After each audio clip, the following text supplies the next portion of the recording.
Olá! Hoje nosso papo é sobre um assunto que está bem complicado e mexendo com a vida de muita gente em busca de suas raízes italianas.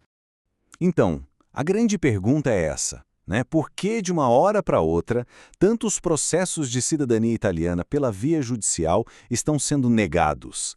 É uma dúvida que está literalmente tirando o sono de descendentes no mundo inteiro. Olha, durante anos, quem entrava com o processo judicial tinha uma certa previsibilidade, um caminho mais ou menos conhecido. Só que, de repente, esse cenário mudou completamente.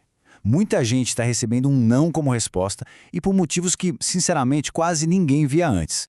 E assim, não é um ajustezinho de rota, não. É uma virada de chave bem radical na maneira como o judiciário italiano está lidando com esses casos. E isso, claro, está gerando uma ansiedade e uma incerteza gigantesca. Ok, mas o que explica esse caos todo? Bom, a resposta não é uma coisa só. É o que estão chamando de tempestade perfeita, que é o choque de duas pressões enormes em cima do sistema judicial. O primeiro fator dessa tempestade é a chamada reforma Cartabia. Pensem só, antes todos os processos iam parar num único tribunal lá em Roma. Isso criava um padrão, uma consistência nas decisões. Agora esses casos foram pulverizados, espalhados por 26 tribunais pelo país. E o resultado disso é uma fragmentação total. Cada juiz, em cada lugar, acaba interpretando a lei de um jeito. Essa nova geografia judiciária acabou sobrecarregando e muito tribunais que não tinham estrutura para isso. Para ter uma noção do impacto, o Tribunal de Veneza sozinho está com mais ou menos 1/3 de todos os processos do país. É uma pressão surreal. O segundo ingrediente dessa tempestade é a pressão gigantesca vinda do PNRR, que é o Plano de Recuperação Econômica da Itália. Esse plano tem uma meta, digamos, muito ambiciosa para a justiça: reduzir o acúmulo de processos em 90%. Sim, 90%. E claro, essa pressa toda para bater meta tem um preço. Para dar conta do volume, muitos juízes acabam priorizando a velocidade em vez de uma análise cuidadosa. E aí começam a aparecer rejeições por questões meramente processuais, por detalhes técnicos. Tem casos até com erros bizarros de copia e cola nas sentenças. A rapidez está passando por cima da qualidade. Bom, e como essa tempestade perfeita se traduz na vida real, de quem está no processo? Ela se materializou em 4 novos obstáculos. 4 barreiras legais que estão pegando muita gente de surpresa. Vamos mergulhar em cada uma delas. O primeiro grande problema apareceu onde menos se esperava, na procuração. Aquele documento que dá poder ao advogado, sabe? Durante anos, o modelo que todo mundo usava era aceito sem questionamento. Agora, de repente, a validade das assinaturas, especialmente as digitais e as feitas no exterior, virou um campo de batalha. E é aqui que a gente vê a inconsistência na prática. Olha só essa diferença. Em Bolonha, a régua é super rígida, com prazos curtíssimos e inflexíveis para corrigir qualquer coisa. Em Milão, já é mais moderado. E em Veneza? Lá, por causa de um protocolo que já existia, os mesmos documentos são aceitos tranquilamente. Virou uma loteria, dependendo de onde o processo caiu. Vamos para o segundo ponto. Esse aqui ressuscitou um debate que parecia superado. A questão dos antepassados que nasceram antes da unificação da Itália.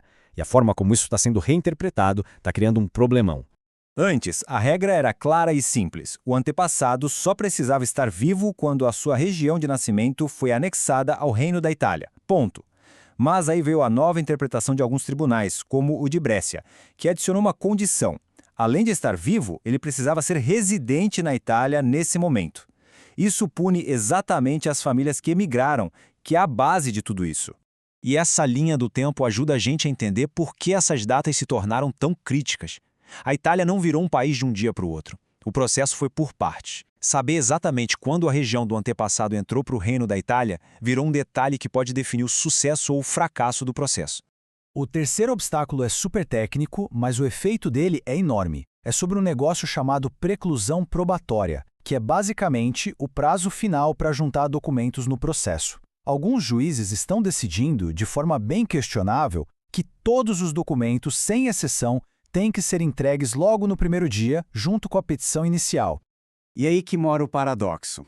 A jurisprudência, ou seja, as decisões dos tribunais superiores, sempre confirmou que os documentos podem ser juntados até a primeira audiência.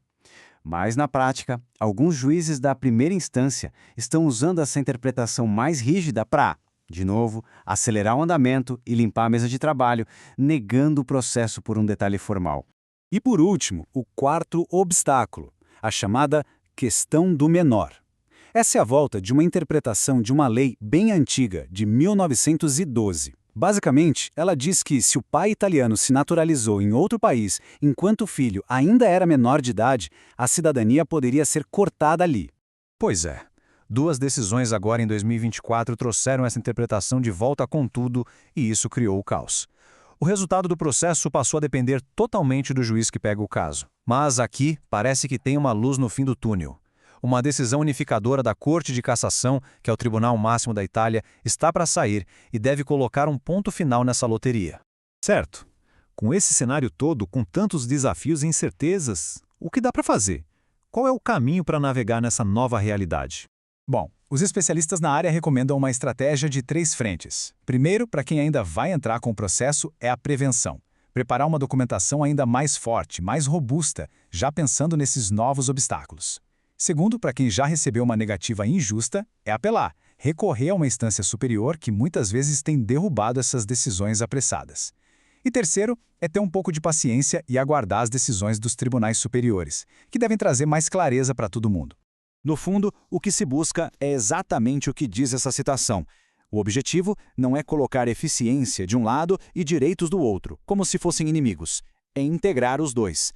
Porque um sistema de justiça que funciona de verdade é aquele que consegue ser rápido sim, mas sem abrir mão da qualidade e da justiça. A gente vê então que o sistema judicial italiano está passando por uma grande transição.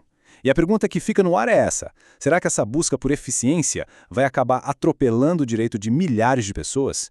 Ou será que o sistema vai conseguir encontrar um novo e mais justo equilíbrio?